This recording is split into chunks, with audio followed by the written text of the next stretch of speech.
सो guys WWE crown jewel 2024 जो हो रही थी Mohammed Abdu Arena in Riyadh Saudi Arabia से, वो फाइनली एंड हो चुकी है। टोटल 20,000 के आसपास यहाँ पर लोग आए हुए थे। टोटल 7 मैचेस WWE ने यहाँ के लिए ऑफिशियल भी किए हुए थे। तो चलिए एक बार नजर मार लेते हैं कि आज हमें यहाँ क्या कुछ देखने को मिला। तो वीडियो को एंड तक पूरा देखना, क्योंकि अभी ये भी तो पता लगाना है कि आज ब्रॉक लेसनर या गोल्डबर्ग में से कोई नजर आया भी कि नहीं। एंड नाउ आप देख रहे हैं रेसलमैनिक्स एंड सब्सक्राइब करना तो बनता है। तो शो की धमाकेदार स्टार्टिंग होती है एक 6 मैन टैग टीम मैच से, एक मेगा टैग टीम मैच जहाँ टीम रोमन फेस कर रहे थे टीम सोलो सिकोवा को। और क्या ही इंटेंसिटी फील हो रही थी इस मैच के अराउंड। लेकिन मैच के बीच में रोमन के अंदर साफ साफ मिसअंडरस्टैंडिंग देखने को मिल रही थी। जब जब जे उसो को टैग करने का चांस मिल रहा था ना, तो वो रोमन को टैग कर ही नहीं रहे थे, बल्कि वो अपने भाई सिर्फ जिमी को टैग कर रहे थे, जिससे रोमन रेंज की टीम में दरार साफ देखी जा सकती थी कि वो सेम पेज पे नहीं है। एंड यही रीजन बना कि क्यों सोलो सिकोवा इस मैच को जीत गए। खैर, मैच के बाद जब सोलो सिकोवा ने सोचा क्यों ना टीम रोमन को हमेशा के लिए खत्म ही कर दिया जाए, कि तभी वहां पर सैमी ज़ेन आ जाते हैं और चीजों को इवन करने में सबकी हेल्प करते हैं। सोलो सिकोवा को गिर कर खड़े हो जाते हैं। बट आज टीम रोमन की शायद किस्मत ही खराब थी, क्योंकि जब सैमी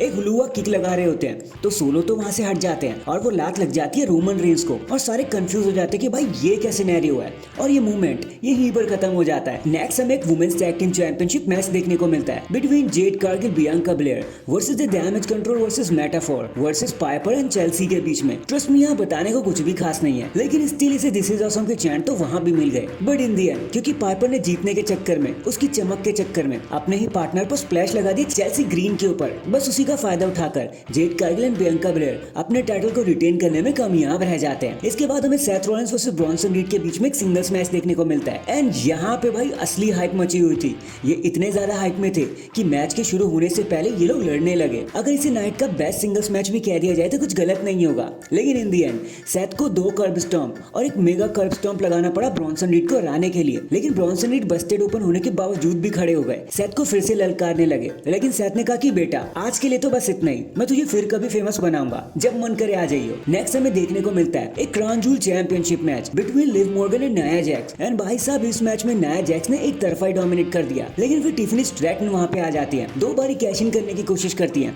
एक बार उन्हें नाया रोक देती है, दूसरी बार रकेल रॉड्रिगेज एंड नाया इन सबको मारने के बाद मैच को फिर से कंट्रोल में ले लेती है। लेकिन फिर वही होता है जो हम सबको पता ही था, डर्टी डम रेफरी को डिस्ट्रैक्ट करने लगते हैं। रकेल रॉड्रिगेज ने नाया जैक्स पर अटैक कर दिया और फिर लिव मॉर्गन को एक ऑब्लिवियन ही लगाना था और वो मैच को जीत जाती हैं। जिसके बाद वो बन जाती है first ever women's crown jewel champion. जिसके बाद ट्रिपल एच आकर उन्हें टाइटल प्रेजेंट करते हैं। इसके बाद हमें finally रेंडी Orton versus Kevin Owens के बीच में एक एपिक कोलिजन देखने को मिलता है। हाँ भाई, एपिक कोलिजन, क्योंकि मैच तो ये ऑफिशियली शुरू हुआ ही नहीं, आते ही ये दोनों स्टार्स एक दूसरे पे कुत्ते की तरह टूट पड़े, स्टील चेयर से एक दूसरे पर अटैक करने लगे, यहाँ तक कि ऑफिशियल्स को मारने लग गए। एडम पियर्स को भी आर क्यों खाना पड़ा। ये दोनों लड़ते लड़ते फैंस में चले जाते हैं। But last laugh Kevin Owens को मिलता है, जो वो ऑर्टन के ऊपर एक स्प्लैश लगा देते हैं दूसरी मंजिल से कूद के, और ये इम्पैक्ट यहीं पर खत्म हो जाता है। नेक्स्ट हम चलते हैं हमारे ट्रिपल थ्रेट मैच की तरफ, जहाँ एले नाइट अपनी यूनाइटेड स्टेट्स चैंपियनशिप को डिफेंड कर रहे थे against Carmelo and Andrade. And guys, to be honest, ये पूरी नाइट का सबसे हल्का मैच था। दिस इज ऑसम के चैंट मिल गए वो बात अलग है, लेकिन यहाँ पे कुछ बताने के लिए है ही नहीं। इससे अच्छा तो वुमेन्स टैग टीम मैच हुआ था। लेकिन in the end LA Knight अपने टाइटल को रिटेन करने में कामयाब हुए with very ease. And finally ये सारी चीजें लीड करती है हमें हमारे मेन इवेंट की तरफ, जो होता है champion versus champion match for the men's first ever crown jewel championship. And trust me guys, यहाँ भी बताने के लिए कुछ भी खास नहीं है। वो जो स्पार्क होना चाहिए था ना, वो कहीं ना कहीं मिसिंग था, क्योंकि इन दोनों के बीच में डेड स्टोरी थी।